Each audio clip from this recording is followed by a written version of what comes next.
do Brasil. Antes de chegar na fundação da igreja no Rio, esses anos que ele ficou em Petrópolis, porque a gente está falando porque as pessoas acham também que o Império é católico, e aí o imperador, então, seria um mega católico tradicionalista, e não era isso, né? O imperador Dom Pedro II se tornou amigo do Dr. Kelly, né? Exato. É engraçado, isso aí é uma coisa muito interessante, né? O Dom Pedro II, ele era um homem muito interessado, ele era um homem preparado, né? Diferentemente do pai, né? Mas o Dom Pedro II era muito preparado, tinha muito interesses, né? Da cultura universal. E quando ele soube que havia, né, um médico, né, com boa condição financeira, que pudesse frequentar a corte, viajado, né, Dr. Cali falava vários idiomas, né, que tinha ido muitas vezes para a região da Palestina, queria ir para a China, né, não conseguiu, mas era o sonho do Dr. Cali ir para a China, não foi.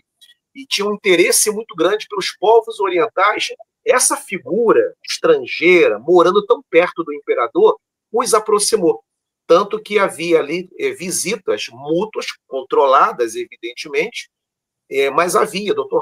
Cali ia até o imperador, e, por incrível que pareça, não era muito comum, mas o imperador também o visitou mais de uma vez. Inclusive, isso também está devidamente registrado nos documentos da Igreja Evangélica Fluminense. Em uma dessas visitas, o Dom Pedro II sequer avisou que iria visitá-lo, porque chegou ao conhecimento do imperador que o Dr. Cali estava doente. E ele, preocupado, né, e querendo ser solidário, querendo ser educado, né, civilizado, ele organizou uma pequena comitiva, sem avisar a dona Sara, foi até a porta. O que eu acho mais interessante é a dona Sara falando das condições em que o Dr. Cali estava, na cama, sem estar muito disposto.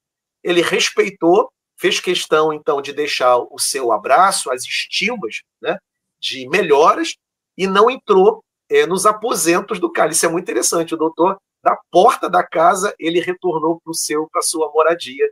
Mas eles sim estabeleceram se não uma amizade, né, profunda, mas no mínimo ali uma cortesia era muito frequente entre os dois. Que legal. E como é que foi esse processo de evangelização do Kelly? Ele ficava indo entre o Rio e Petrópolis, ou começou em Petrópolis e mudou para o Rio? Por que foi para o Rio? Isso. Primeiramente começou em Petrópolis, né, até porque era ali que ele estava radicado. Inclusive, o primeiro convertido do ministério de Dr. Robert Cali é um português chamado José Louro, José Francisco Louro, né? É o batizado número 1 do ministério dele no Brasil.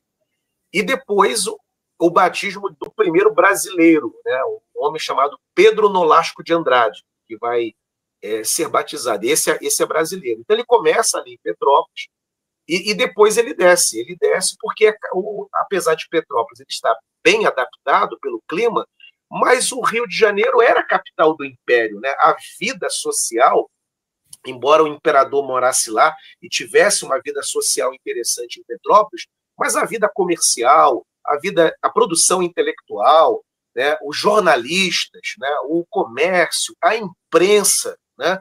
As editoras, o porto estava no Rio de Janeiro, na Baía de Guanabara. Então, a vida pujante acontecia no Rio.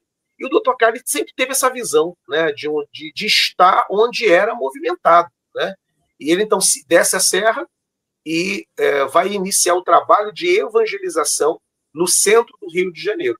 Esse trabalho, iniciado em 1858, dará origem, né, à Igreja Evangélica Fluminense, e a data da fundação da Igreja Fluminense coincide com o batismo do primeiro brasileiro.